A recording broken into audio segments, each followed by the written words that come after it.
Hello नमस्कार साथियों, आप लोगों का अपना यूट्यूब चैनल रोजगार 7590 में स्वागत है। आज आप लोगों को बताने वाले हैं रेलवे ग्रुप डी भर्ती को लेके आप लोग जो भी परेशानी का सामना कर रहे थे अप्रेंटिस छात्र की, किसी तरीके से अप्रेंटिसों का समायोजन हो पाए, जीएम पावर लागू हो जाए, ओटीएस लागू हो जाए या 50% कोटा ही कर दिया जाएगा तो भी अप्रेंटिसों का धीरे धीरे समायोजन हो जाएगा। और इस मुद्दे को लेके काफ़ी आप लोगों की आवाज़ें रोजगार 7590 यूट्यूब चैनल उठाता रहा है और आगे भी जब तक आपको न्याय नहीं मिलेगा तब तक आप लोगों की आवाज़ों को उठाता रहेगा। और आगे क्या अपडेट निकल के आई है, पीएनएम मीटिंग रेलवे की होती है जिसमें सभी जो रेलवे के संगठन हैं वो भी शामिल होते हैं और रेलवे की तरफ से काफ़ी जो बड़े बड़े अधिकारी हैं वो शामिल होते हैं, रेलवे बोर्ड के अध्यक्ष शामिल होते हैं। तो इस तरीके से उसमें जो मीटिंग हुई है उसके बारे में आप लोगों को बताने वाले हैं कि आप लोगों के लिए क्या मुद्दा रखा गया था, अप्रेंटिस छात्रों का मुद्दा उसमें रखा गया था या नहीं रखा गया था, जो आप लोगों की जीएम और ओटीएस की मांग है।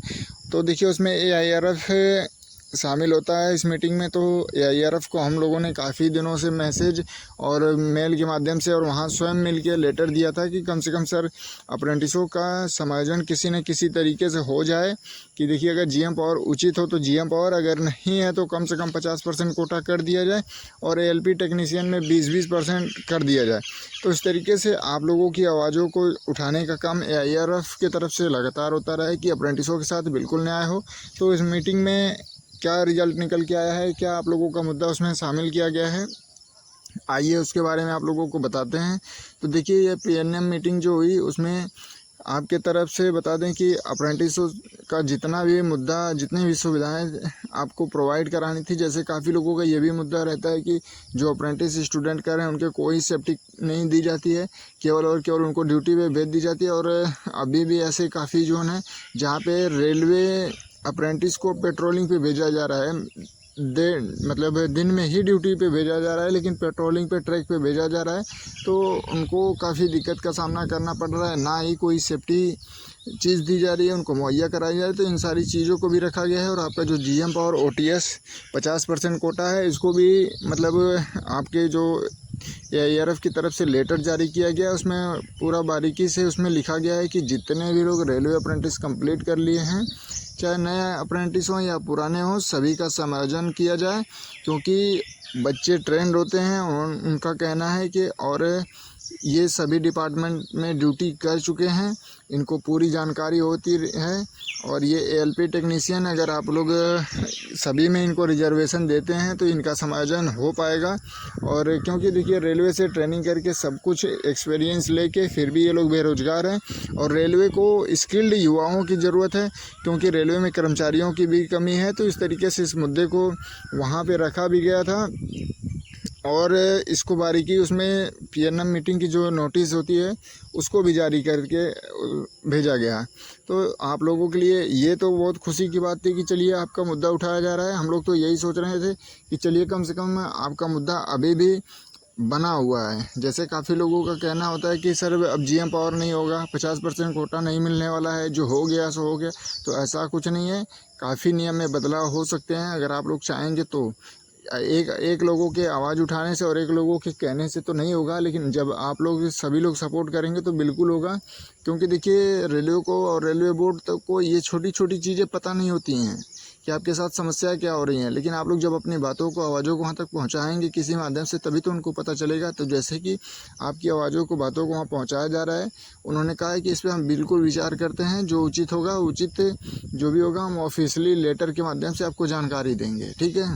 तो ये तो आपके लिए बहुत बड़ी अपडेट है। और दूसरी चीज़ है कि हम लोग इधर लगे हुए हैं जीएम और ओटीएस के चक्कर में, तो 50% ऐसे अप्रेंटिस युवा हैं, चाहे नए हों पुराने हों, सभी लोग उसमें हैं जिनको ओवर कॉन्फिडेंस से सोच रहे हैं कि ना जीएम पावर लागू हो, ना ओटीएस लागू हो, ना 50% कोटा किया जाए, हमारा तो 20% में हो जाएगा।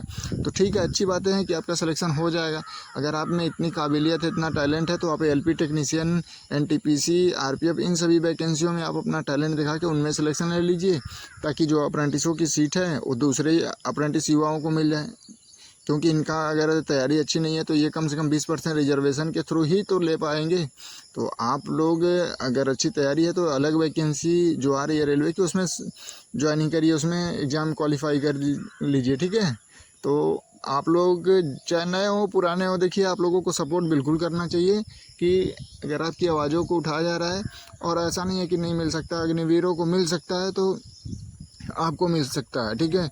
और सबसे इम्पोर्टेंट उदाहरण के तौर पे हम बताना चाहते हैं कि जैसे कि देखिए यूपी में पीआरडी होती है, जैसे आप लोगों को हर राज्य में देखने को मिलता होगा कि पुलिस होती है, फिर उसके नीचे होमगार्ड होते हैं, फिर उससे नीचे पीआरडी होती है। तो पीआरडी के जवान 45,000 यूपी में ड्यूटी पे थे, और उनको पर डे की मतलब मिलता था कि आप जितने दिन महीने में ड्यूटी पे आपको बुलाया जाएगा उतने दिन का पर डे उनको वेतन दिया जाता था। लेकिन सुप्रीम कोर्ट ये लोग गए, सुप्रीम कोर्ट ने डायरेक्ट कह दिया कि समान अगर काम कर रहे हैं तो समान वेतन मिलना चाहिए। मतलब अगर होमगार्ड या पुलिस की तरह पूरी ड्यूटी आपके साथ कर रहे हैं तो इनको भी कम से कम 30,000 25,000 जो भी दिया जाता है उसको समान सभी को किया जाए। तो ये संविधान में भी आपका जिक्र किया गया है कि समान काम के लिए समान वेतन देना ही पड़ेगा।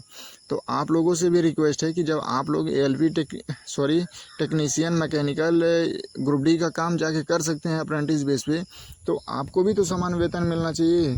अगर आप एक साल के लिए गए तो आपको भी 25-30 हज़ार सैलरी मिलनी चाहिए।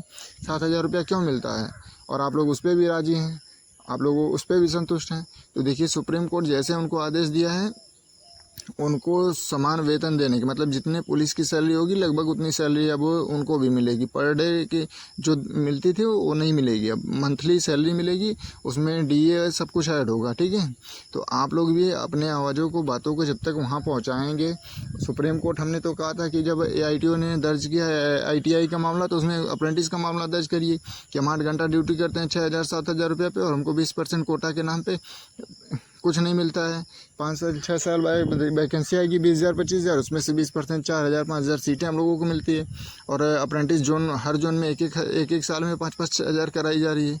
तो जब आप लोग मुद्दा अपना रखना ही नहीं चाहते हैं फिर न्याय कैसे मिलेगा। ना ही एक सोशल मीडिया के माध्यम से आप अपनी बातों को शेयर करना चाहते हैं, ना ही अपनी बातों को पहुंचाना चाहते हैं, उसमें भी आपको दिक्कत होती है।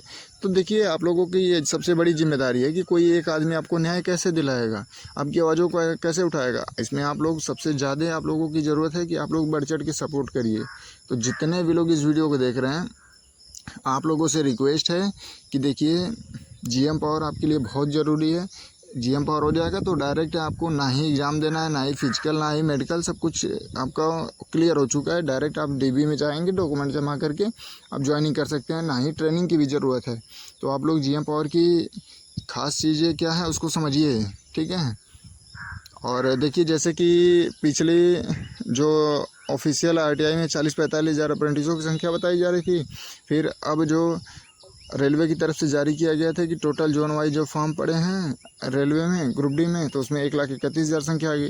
तो उसको फिर हम लोगों के द्वारा आप लोगों के द्वारा पूरा सपोर्ट करके मेल किया गया रेलवे को। तो रेलवे ने तो इलाहाबाद के साइड से हटाया था, लेकिन फिर उसको लागू कर दिया चेन्नई के ऑफिशियल वेबसाइट पे, फिर उसी को दोबारा से 1,31,000 का अप्रेंटिसों का डाटा अपलोड कर दिया है। तो ये एक और समस्या आप लोगों के साथ आ रही है और ये कमी है आप लोगों में। अगर आप लोग इस तरीके से सपोर्ट नहीं करेंगे तो कोई आपकी आवाज़ नहीं उठाएगा, कोई आपके सपोर्ट में नहीं आएगा, आप लोगों के साथ ऐसे ही दिक्कतें होती रहेंगी। तो जितने लोग चैनल पे आएंगे चैनल को सब्सक्राइब जरूर कर लीजिएगा, ऐसी अपडेट आपको मिलती रहेगी। धन्यवाद।